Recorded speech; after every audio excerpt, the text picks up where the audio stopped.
एक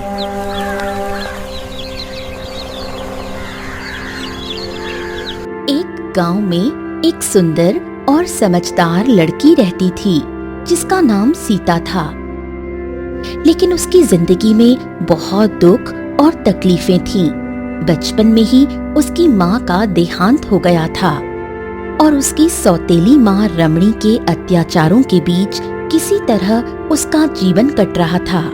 रमणी की एक बेटी थी गीता, जो हमेशा सीता के बारे में झूठी शिकायतें करके अपनी माँ से उसे डांट दिलवाती थी। देखो ना माँ, सीता दीदी ने मेरे कपड़े कैसे धोए कि वो पूरे खराब हो गए।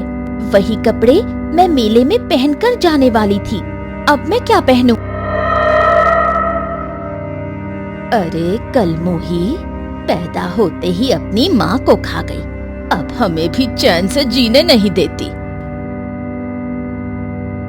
रमणी चाहती थी कि सीता का विवाह किसी बदसूरत, गरीब और मूर्ख व्यक्ति से कर दिया जाए।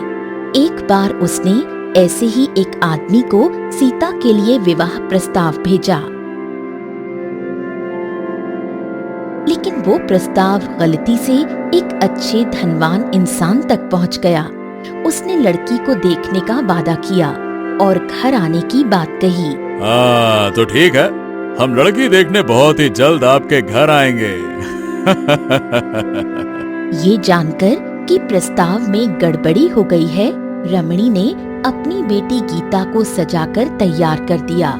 दूसरी ओर सीता पास ही रहकर घर का काम कर रही थी और मेहमानों की खातिरदारी में मदद कर रही थी। जब लड़के वाले आए तो उन्होंने सिर्फ सीता पर ही ध्यान दिया। उसके स्वभाव और व्यवहार से वो इतने प्रभावित हुए कि उन्होंने सीता से ही विवाह करने की जिद पकड़ ली।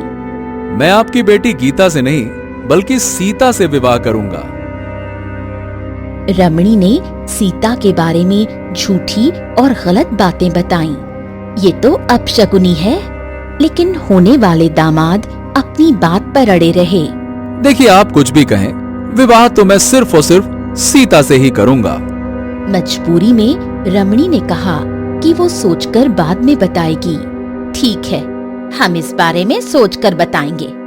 लड़के वालों के जाने के बाद रमणी गुस्से से चिल्लाई, जब तक सीता इस घर में है, मेरी बेटी गीता की शादी नहीं हो सकती।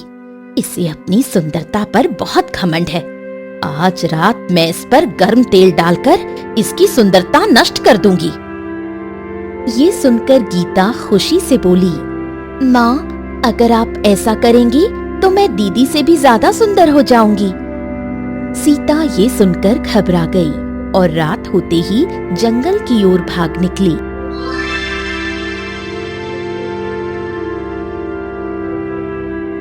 चलते चलते जब थक गई तो एक पेड़ के नीचे बैठकर आराम करने लगी।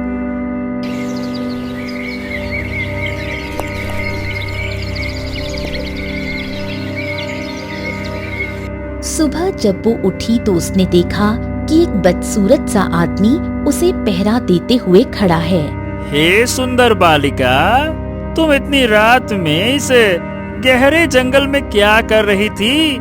इस सुनसान और डरावनी जगह पर तुम अकेले कैसे सो गई? तुम्हें पता है, रात में एक शेर तुम पर हमला करने वाला था। बस तभी आके मैंने तुमको बचा लिया। तभी से मैं यहाँ पे बैठा हूँ, पहरा दे रहा हूँ। ये सुनकर सीता आश्चर्यचकित हो उठी और उस आदमी को धन्यवाद दिया। फिर वो आदमी बोला, सुनो सुनो सुनो, मैंने शेर से तुमको बचाया है और मैं यहाँ यूं ही पहरा नहीं दे रहा हूँ। मुझे भी कुछ चाहिए। दरअसल मैं तुम्हारे रूप से मोहित हो गया हूँ और मैं तुमसे विवाह करना चाहता हूँ। सीता बड़ी दुविधा में पड़ गई। हिम्मत जुटाकर उसने कहा, मैं अवश्य आपसे विवाह करती, लेकिन क्या आपको पता है कि मैं इस जंगल में क्यों आई हूँ? मेरी कुंडली में लिखा है कि मेरी शादी एक राक्षस से होगी। आदमी बोला, ओहो, ये बात है। एक बार उस राक्षस को मेरे सामने आने दो, मैं इसी तलवार से उसके टुकड़े टुकड़े कर दूंगा और फिर तुमसे विवाह करूंगा। उस आदमी के इतना कहते ही सचमुच एक राक्षस वहां आ पहुंचा।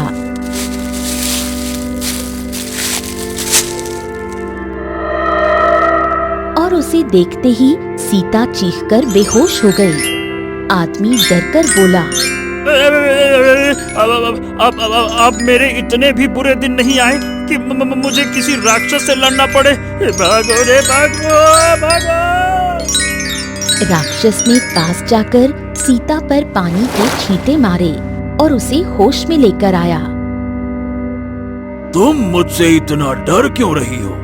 मैं तुम्हें कुछ नहीं करूंगा। मैं झाड़ियों में छिपकर तुम्हारी सारी बातें सुन रहा था। अब वो आदमी भाग गया, इसीलिए मैं तुमसे विवाह करूंगा।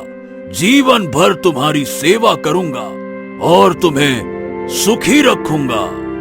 सीता ने हिम्मत जुटाकर कहा, आप एक विशाल पर्वत जैसे हैं और मैं आपके सामने एक छोटी सी चिड़िया जैसी। भला आपसे मेरा विवाह कैसे हो सकता है? अच्छा, यही बात है। तो मेरे पास ऐसी विद्या है जिससे मैं तुम्हारे सामने एक सुंदर पुरुष का रूप धारण कर सकता हूँ। रुक जाओ। इतना कहकर राक्षस एक सुंदर युवक में बदल गया। फिर भी सीता के मन से भय दूर नहीं हुआ। उसने कहा, मैं अपनी माँ की लाडली बेटी हूँ। उनकी सहमति के बिना मैं ये विवाह नहीं कर सकती। इसलिए आप पहले मेरी माँ से जाकर बात कीजिए। दोनों गांव की ओर चल पड़े। रास्ते में जब सीता थक जाती है तो राक्षस उसे अपने कंधे पर बैठा लेता है। घर पहुंचते ही सीता भागकर रमणी के पास गई और बोली, माँ, एक राक्षस मुझसे शादी करने की जिद कर रहा है, मुझे बचा लो। रमणी ने उसकी बाल पकड़कर घसीटते हुए कहा, अरे कलमोही, पहले ये बता तू कल रात भर कहाँ थी? तभी राक्षस बोला, ए बुढ़िया, मेरी सीता को छोड़ दे, नहीं तो तुझे यहीं पे मसल कर रख दूंगा। मेरे घर में आकर मुझे धमकी देने वाला तू कौन है? मैं तुम्हारी बेटी सीता से विवाह करना चाहता हूँ। इसके बदले में तुम जो भी मांगोगी मैं तुम्हें दूंगा। रमणी ने देखा कि लड़का सुंदर है, जवान है, बलशाली भी है और धनवान भी प्रतीत होता है। उसने कहा, तुम मेरी बेटी गीता से विवाह क्यों नहीं कर लेते? अगर तुम गीता से विवाह करोगे तो मैं तुम्हारी सारी बातें मान लूंगी। नहीं नहीं नहीं नहीं नहीं, मुझे तो सिर्फ सीता चाहिए। सब कुछ तुम्हारे हिसाब से ही होगा क्या? मैं तुम्हें 3 काम दूंगी। यदि तुम वो सही समय पर पूरा कर पाए तभी तुम्हारी शादी सीता से होगी, नहीं तो तुम्हें गीता से ही विवाह करना पड़ेगा। बोलो, मंजूर है? हाँ, मंजूर है, लेकिन मुझे कचरा उठाने के लिए मत कहना। बाकी जो कहोगी मैं कर लूंगा।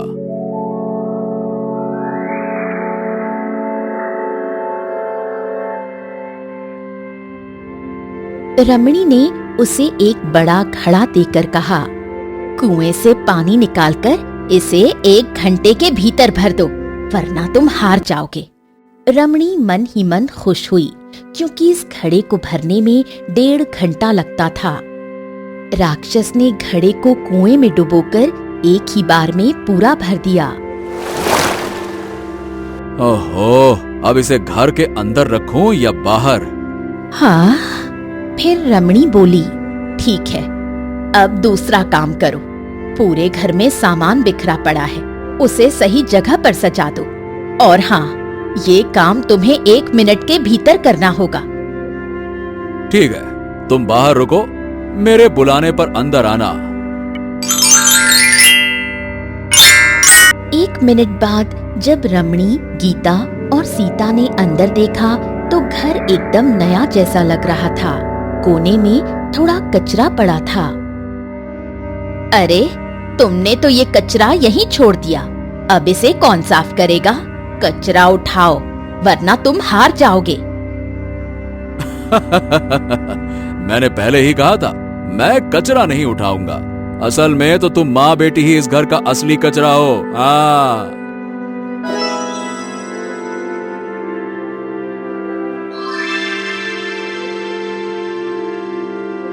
इतना कहकर राक्षस ने रमणी और गीता को उठाकर दूर फेंक दिया।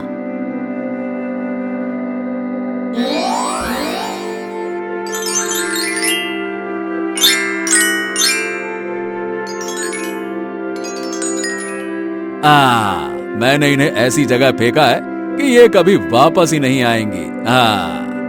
सीता को समझ में आ गया कि रमणी और गीता के साथ रहने से बेहतर है कि वो राक्षस से ही विवाह कर ले। इस प्रकार सीता और राक्षस एक साथ खुशी खुशी रहने लगे।